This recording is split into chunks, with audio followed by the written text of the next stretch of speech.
مہینوں اور سالوں کا تسلسل وقت کے بہاؤ میں غرق ہوتے ہی خیالوں سے اوجھل ہو جاتا ہے، لیکن کچھ خاص دن لوح تاریخ پر اس طرح رقم ہو جاتے ہیں کہ آنے والے زمانے کی دھول بھی انہیں دھندلا نہیں کر پاتی۔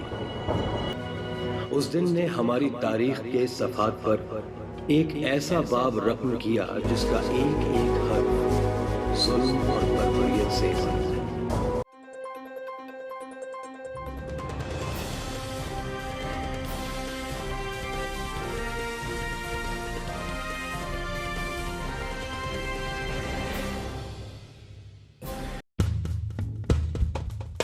'اس خوشگوار صبح الف انار بے سے بلہ اور پے پاکستان کی معصوم گردان ابھی جاری تھی کہ گولیوں کی بوچھاڑ نے ان تمام آوازوں کو خاموش کر دیا، اور دیکھتے ہی دیکھتے پوری قوم پر خاموشی طاری ہو گئی۔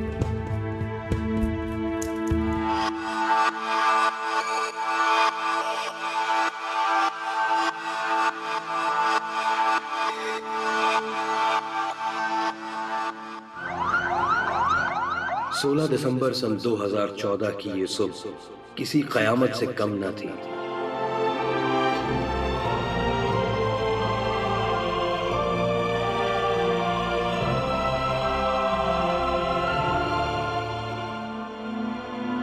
کہتے ہیں کہ یہ دہشت گرد لگ بھگ صبح 9:15 بجے پشاور کی وارسک روڈ پر واقع آرمی پبلک سکول سے متصل آبادی بہاری کالونی کی طرف سے سکول میں داخل ہوئے تھے، اور یوں اپنے عزیز اساتذہ کی زیر تربیت روشن مستقبل اور پڑھے لکھے پاکستان کے خواب بننے والے 140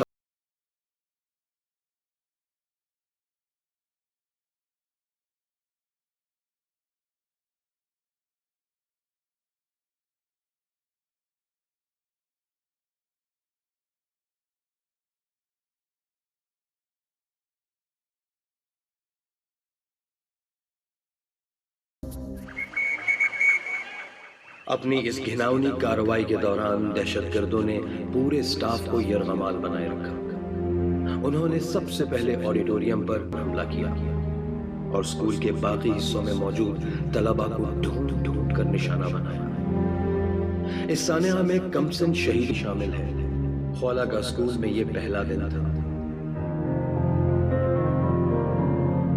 خولہ کو آرمی پبلک ٹوڈلرز اکیڈمی میں پڑھنا تھا، لیکن وہ اپنے داخلے کے لیے پرنسپل آفس آئی ہوئی تھی۔ ظالموں نے خولہ کے ماتھے کو نشانہ بنایا۔ بچی کا یہ ایڈمیشن پروسیس تھا، تو اس کی پکچرز کے لیے یہ دفتری کاغذات وغیرہ جو ہوتے ہیں، فارم وغیرہ ہوتے ہیں، اس کے لیے میں اس کو اپنے ساتھ لے آیا۔ فارم میں نے فل کر لیا تھا، تو اس دوران فائرنگ کی آواز آئی۔ تھوڑی دیر کے بعد وہ ایک میڈم آئی، انہوں نے کہا کہ آڈیٹوریم میں حملہ ہو گیا اور میرے بچوں کو مار دیے، اور یہ جو خولہ تھی اس کو آخر میں مارا ہے۔ تو یہاں اس کے رائٹ سائڈ سے ایک نے پکڑا ہے اس کو، اور دوسرے نے یہاں پر اس کے مارا ہے۔ اپنے والدین کا اکلوتا بیٹا فاہد حسین گلی میں کھیلتے بچوں کو دیکھ کر اللہ تعالیٰ سے بہن اور بھائی کے لیے دعا مانگا کرتا تھا۔ شہادت سے 3 روز قبل جب فاہد کے والد ڈیوٹی پر جانے لگے تو فاہد نے اصرار کیا کہ وہ نوکری چھوڑ کر سب گھر والوں کے ساتھ رہے اور اس کی امی کا خیال رکھا کرے۔ آج 1 سال گزرنے کے بعد بھی فاہد کی ماں اپنے شہید بیٹے کے غم میں نڈھال ہے، اور زنجیروں میں جکڑے جانے کے باوجود وہ فاہد کو ڈھونڈنے کے لیے باہر جانے کی بھرپور کوششیں کرتی ہے۔ اسکول کے دروازے پہ 3 مہینے لگاتار شہید فاہد احمد کے والدہ محترمہ وہ جاتا تھا۔ صبح سویرے ادھر پھر یہ اسکول کے گیٹ انتظار کر کر کے بچوں کے لیے چھٹی ہو کے جب بچے نے ختم ہو کے ان کو یہ پتا چلا کہ میرا بیٹا اس میں نہیں ہے تو وہ ادھر سے چیخ کی پکار کے لیے گھر کے دروازے پہ آتا تھا. اس ٹائم سے لے کے ابھی تک وہ ڈپریشن کا مریض ہے, ان کے ہاتھوں میں زنجیر ہے.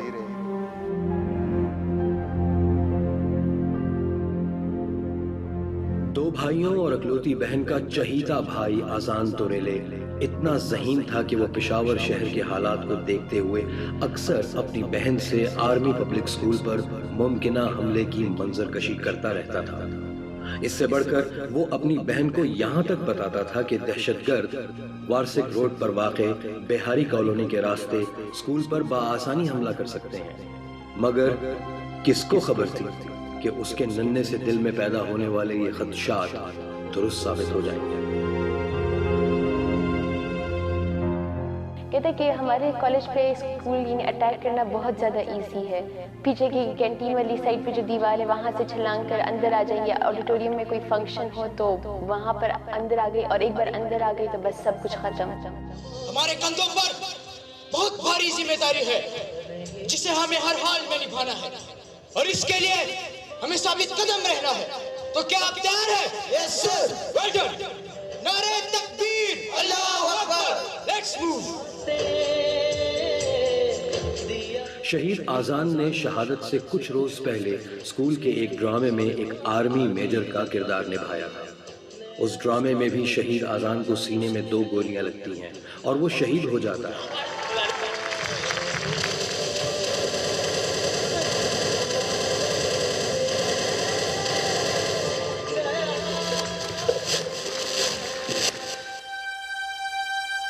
والدین کا اکلوتا بیٹا محمد یاسین 2 لے پالک بہنوں کا عزیز ترین دوست تھا. اس کو سیلفیز لینے کا بہت شوق تھا. ایک بار چھت سے گر کر زخمی ہونے اور ایک بار اغواکاروں کے ہاتھوں 7 دن تک مغوی رہنے کے باوجود خدا نے اسے محفوظ رکھا. 15 سالہ محمد یاسین 16 دسمبر کو اسکول سے چھٹی کرنا چاہتا تھا, مگر اسے دہشت گردوں کے ہاتھوں شہید ہونا تھا. اس سانحے سے کوئی 1 ہفتہ پہلے اپنے کزن کے ساتھ کھیل میں یاسین 2 گولیاں لگنے پر گر گیا تھا, جس پر اس کی والدہ نے اس کو بہت ڈانٹا تھا. کھیل رہا تھا وہ اور اس کا کزن گلشیر شہید ہمارے گھر پہ ہی تھے وہ, اور کھیلتے کھیلتے آ کے اس نے اپنے آپ کو اندر کمرے میں گرا دیا پہ, اور اس نے اپنے ایک ہاتھ چیسٹ پہ رکھا تھا یاسین نے, اور ایک ہاتھ اپنی کڈنی پہ تھا, اس طرح اس پوزیشن میں, اور وہ اس طرح گرا تھا. تو میں نے شور ڈالا, میں نے کہا یاسین کیا بدتمیزی ہے؟ تو کہتا ہے ماما میں اور گلشیر کھیل رہے اور مجھے بلٹ لگ گئے یہاں پہ. تو میں نے اس کو ڈانٹا ہے کہ انہیں مذاق میں بھی کبھی ایسا کام, اور یہ جو تم نے آج کیا مت کرنا پھر. وہ مجھے بتا رہا تھا کہ ایسا ہوگا, اور اسی جگہ اس کو بلٹ لگی تھی جیسے اس نے مجھے بتایا تھا.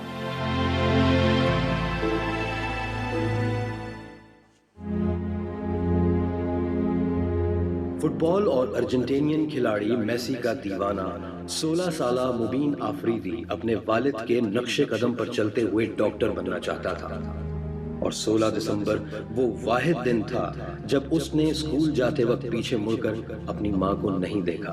مبین کی والدہ کا کہنا ہے کہ وہ 1 مہینے سے خاموش رہنے لگا تھا.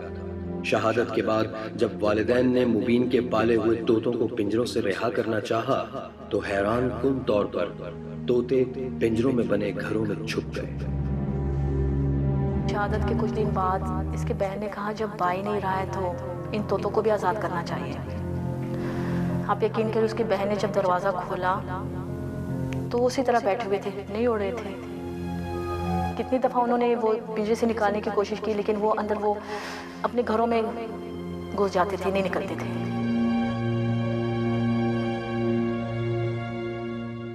محمد طاہر خان کے 2 بیٹے منیب اور شہیر آرمی پبلک سکول میں زیر تعلیم تھے. جب دہشت گردوں نے حملہ کیا تو خوش قسمتی نے بڑے بیٹے منیب کو تو دہشت گردوں سے بچا لیا, مگر 8ویں کلاس کا طالب علم شہیر گولیوں کا نشانہ بن گیا. بڑا والا بیٹا جو تھا یہ میرا اس کے اوپر 2 باڈیز اس کے اوپر گری ہوئی تھی جو شہید ہو گئی. اس کے بعد جب ایک ٹیررسٹ اس کے کچھ ڈسٹینس میں کھڑا ہوا تھا اور وہ میگزین دوبارہ لوڈ کر رہا تھا تو میرے بیٹے نے اس نے آنکھیں کھول کے دیکھا ہے اس کو.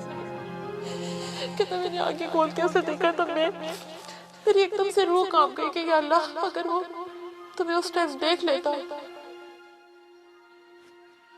تو تمہیں بھی وہ تو چیک کر کے مار رہے تھے.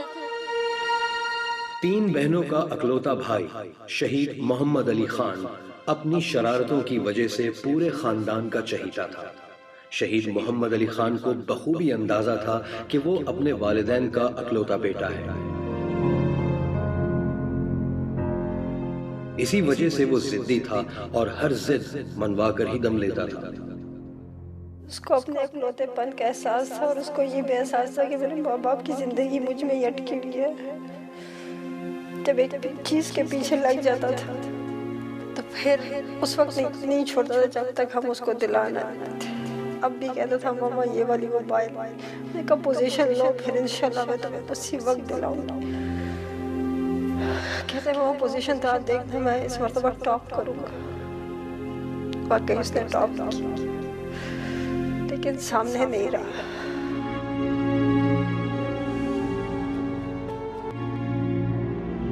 سولہ دسمبر کی صبح اسکول پر ہونے والے حملے کی خبر شہر میں جنگل کی آگ کی طرح پھیل گئی.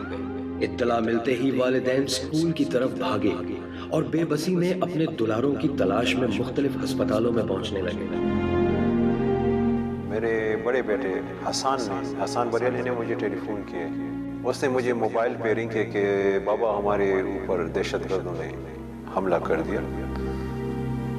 ساتھ ہی موبائل میں مجھے وہ فائر کی آواز سنائی دے رہی لیکن میں نے دوبارہ اس کو رنگ کیا امیجیٹلی.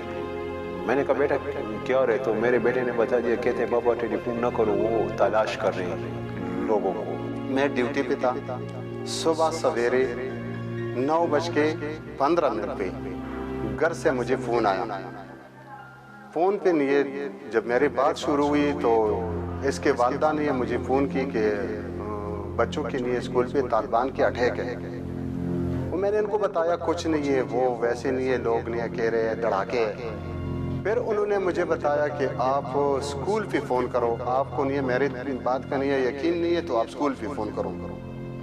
اسکول کے لیے پرنسپل صاحبہ کے نمبر اور اسکول کلرک صاحبان کے نمبر آفس والے نمبر جتنے نمبر میرے ساتھ تھے میں نے سارے نمبروں پہ ٹرائی کی لیکن بل جا رہا تھا کوئی رنگ نہ اٹھا رہا تھا. تو میں حیران رہ گیا کہ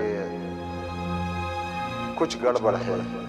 جب میں نے خبریں لگائیں تو بریکنگ نیوز ابھی اسکول کا نام نہیں لیا تھا لیکن صرف ڈیفینس کا اور میں سمجھ گئی کہ علی کے اسکول پہ حملہ ہوا کیونکہ تمام اسکولوں کو تھریٹس تھی. مجھے اسی وقت پتہ چلا کہ بس علی کے اسکول پہ ہی حملہ ہوا ہے. کوئی 10:30-11 کا ٹائم تھا کہ مجھے اپنی مسز کا فون آیا کہ کسی ریلیٹیو نے مجھے کہا ہے کہ آرمی پبلک اسکول پہ اٹیک ہوا ہے.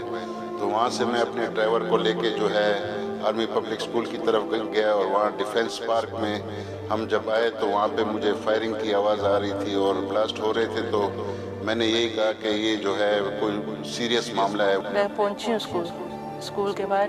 آگے وہ جانے نہیں دے رہے تھے آنے والے بہت سارے لوگ تھے. میں کافی دیر کھڑی رہی. میں نے خود اپنی آنکھوں سے بچوں کو دیکھا وین میں ایمبولینسز میں جس طرح وہ لیکن میرا دل نہیں مان رہا تھا. مجھے لگ رہا تھا کہ یاسین سیف ہوگا. فون کی بیل بجی ہے تو میں نے فون اٹینڈ کیا تو میرے ہسبینڈ کا فون تھا. انہوں نے مجھے کہا کہ APS پہ شگفتہ اٹیک ہو گیا. تو جب انہوں نے مجھے یہ کہا تو آپ یقین کریں کہ مجھے ڈر نہیں لگا. اور اس کے 15 منٹس کے بعد میرا اتنا شدید میرا دل گھبرایا کہ میں وہ چیز سے میں یاد کرتی ہوں تو مجھے ایسا لگتا ہے وہی میرے بیٹے کی شہادت کا ٹائم تھا. آدھے گھنٹے کے بعد ان کی کال آئی موبائل پہ میرے کہنے لگے یہ تو بتا رہے کہ 25 بچے شہید ہو گئے. اور میں پھر ایک لمحے کے لیے چپ ہو گیا. میں رونے لگ گیا. ایک بچہ ہے جس کے پاس موبائل تھا وہ اپنے باپ کو اس کے کئی پیر پہ لگی تھی. وہ اپنے فادر کو فون کرتا رہا کہ پاپا مجھے آ کے لے جائیں میں زخمی ہوں, مجھے آ کے لے جائیں. اور مجھے بہت پیاس لگ رہی ہے. اپنے پاپا کو کہہ رہے ہیں کال کر کے, مجھے بہت پیاس لگ رہی ہے بابا, یہ لوگ ہمیں مار رہے ہیں, میں زخمی ہوا ہوں, بابا آپ مجھے آ کے لے جائیں. تو میرا بیٹا, اس کے پاس تو سیلی نہیں تھا, میں نے اس کو نہیں دیا تھا. ہمیں یہ چیز بہت تکلیف دیتی ہے کہ اس ٹائم جب ہمارے بچوں کو یہ انہوں نے اس حال میں پہنچایا تو وہ بچے کتنے تڑپ رہے ہوں گے, کتنی دیر تک وہ تڑپے ہوں گے. اس سانحے کو بیتے 1 سال گزر گیا, لیکن ننھے شہیدوں کے والدین کے لیے کوئی لمحہ ایسا نہیں جب انہوں نے اپنے پیاروں کو یاد نہ کیا ہو. ماضی کے سحر و افطار کی رونقیں اب صرف یادوں میں موجود ہیں, اور میٹھی عید میں اب وہ مٹھاس کہاں. رمضان میں بڑا مس کیا اسے. عید پہ آپ یقین نہیں کہ میں نے چھوٹی عید تھی, اس کی نماز پڑھی, میں پڑھ نہیں سکتا. نماز پڑھ کے جب بھی آتے تو پہلے یاسین انٹر ہوتا تھا اور آگے میرے گلے ملتا تھا, عید مبارک ماما, ماما سیویاں بنائی ہیں. تو اس بار جب وہ نماز کے لیے چلے گئے اور نماز پڑھ کے آئے ہیں تو میں نے ان کو عید مبارک نہیں کہا, اور نہ ہی میں ان کے سامنے کھڑی تھی. وہ سیدھا آ کے اس کمرے میں بیٹھ گئے. میں ان کو سامنا نہیں کر سکتی تھی کہ آج وہ اکیلے آئے, یاسین ان کے ساتھ نہیں ہے. کوئی بڑا سا بیل دیکھا نا, اس نے مجھے ٹیلی فون کیا کہ بابا بڑی زبردست چیز دیکھی ہے. میں نے کہا کیا ہے؟ کہتے بیل ہے, بڑی زبردست ہے. وہ ایسی تعریفیں کرتا رہا. میں نے کہا اچھا بیٹا خرید لو, ٹھیک ہے نا. بس وہ پھر خرید کے لے کے آ گیا. تو میں نے کہا یار اس کے سینگ بہت بڑے تھے نا. میں نے کہا تم میں اور اس میں اتنا فرق ہے کہ بس اس کے سینگ ہیں, آپ کے نہیں ہیں. اس سال جب عید آئی میں انتظار کرتی رہی کہ ابھی مبین آئے گا, دروازہ کھولوں گی تو سامنے کھڑا ہوگا, لیکن نہیں, وہ تو ایسے چلا گیا کہ پھر اس نے آنا ہی نہیں ہے. عید کے موقع پہ وہ نہیں تھا تو ابھی میں آپ کو کیا کہوں, 40 50 60 دفعہ کے نہیں, زیادہ سے نہیں ہے, میں بازار گیا ہوں, لیکن میں نے عید پہ نہیں, وہ باقی جو ہم میاں بیوی ویسے رہے, عید کا مٹھائی بھی میں نے نہیں لے کے آیا. کیوں؟ میرا نہیں گھر ورا تھا. چانس کی بات ہے کہ اس کے کپڑے بھی مہنگے آتے تھے, اس کے شوز بھی بیٹوں سے مہنگے آتے تھے, اور میری وائف بعض اوقات کہتی تھی کہ آپ فرق کرتے ہیں. میں نے کہا اس کا نصیب ہی ایسا ہے, اس کے نصیب کی چیز ہمیشہ کوالٹی کی ہوتی ہے.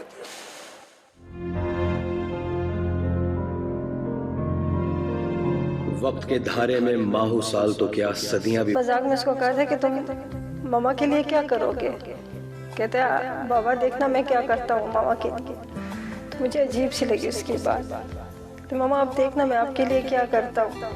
مجھے بھی اس کی شہادت کے بعد پتہ چلا, جب میں نے اس کا قرآن کھولا اور میں اس کے لاسٹ ڈیٹ کو دیکھ رہی تھی, تو میں نے جب اس کا عہد دیکھا کہ جس اس نے اپنے قرآن پہ عہد لکھا تھا, تو میں نے کہا بیٹا آپ نے اس ایج میں, اس چھوٹی عمر میں کتنی بڑی بڑی باتیں کہی ہیں اور کتنی بڑی بڑی باتیں لکھی ہیں.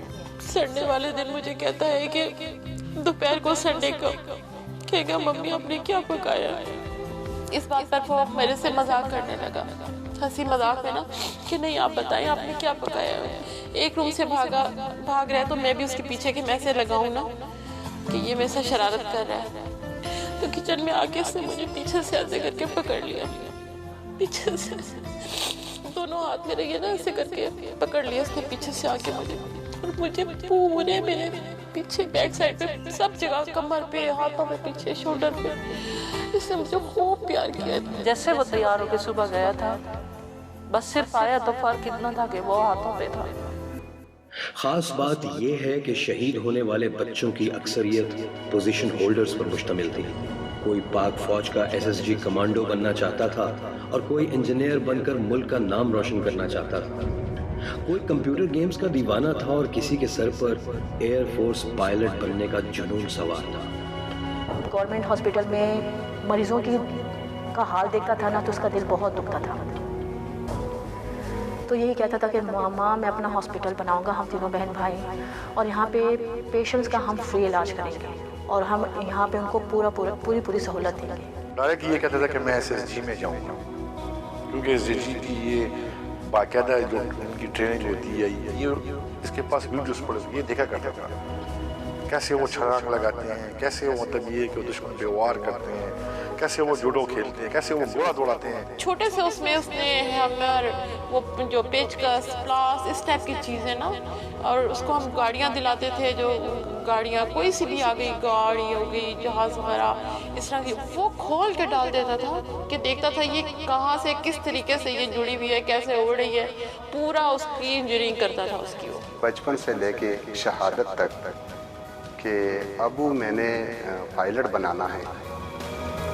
میں نے اپنے بیٹے کو بتایا کہ بیٹا میں ایک غریب گھرانے سے تعلق رکھتا ہوں اور یہ جو آپ کا خواہش ہے یہ میں نہیں پورا کر سکتا. تو میرے بیٹے نے جواب میں مجھے کہا کہ ابو پڑھانا میرا کام ہے اور آپ نے ہمت تو دینا ہے. شہادت سے کچھ دن پہلے کسی نے اپنی والدہ سے چائنیز کھانے کی فرمائش کی اور کسی نے اپنے باپ سے اصرار کیا کہ بس وہ نوکری چھوڑ کر ہر وقت ان کے ساتھ رہے. کوئی اپنی ماں کا نام روشن کرنے کے لیے کچھ کرنا چاہتا تھا اور کسی نے اپنے بھائی سے وعدہ کیا تھا کہ وہ دوبارہ گاڑی نہیں چلائے گا. صبح کی بات ہے، اس کے امی کے ہاتھ کا پراٹھا کھا لیے تو امی کو کہتی یار امی آپ تو بالکل جنت کی حقدار ہیں، ایسا پراٹھا تو میں نے کبھی کھایا نہیں، آج تو اس میں اتنا مزہ آ رہا ہے کہ حد سے زیادہ. یہ اس کی آخری بات چیت تھی جو اس صبح اس نے کی جس دن اس نے 10 بجے شہید ہو جانا. میرے ابو نے بھی اسے کہا تھا اور میں نے بھی اسے منع کیا تھا کہ یار ڈرائیونگ مت کرو. تو جب وہ گاڑی لے کر اندر آئے میں نے کہا یار تم نے دوبارہ گاڑی باہر لے گئے ہو. تو وہ کہہ رہا تھا یار کہ حیان بھائی اس کے بعد میں نہیں چلاؤں گا. اچھا میں نے کہا ٹھیک ہے یار بس بندہ سمجھ گئے، لیکن مجھے تو پتہ نہیں تھا یار کہ یہ اسی دن جائے گا اور شہید ہوگا. اس دن بھی اسی طرح تھا، اسی طرح نکلا ہے. بس فرق یہ تھا کہ ہمیشہ میں اس کے پیچھے نکلتی تھی، اس پہ پڑھ کے گھومتی تھی. اس دن میں اٹھی ہی نہیں اپنی جگہ سے، ادھر ہی سے میں نے اس کو خدا حافظ کہا، کیونکہ اس کی روٹین تھی جب یہ وین تک جاتا تھا تو یہ مڑ کے مجھے ضرور دیکھتا تھا. جس دن کسی بات پہ ناراض ہو کے جاتا تھا تو وین میں جب بیٹھ جاتا تھا لیکن دیکھتا ضرور تھا میری طرف. اس دن شاید اس میں بھی ہمت نہیں تھی، مجھ میں بھی ہمت نہیں تھی، اس لیے میں اٹھی نہیں اس کے پیچھے.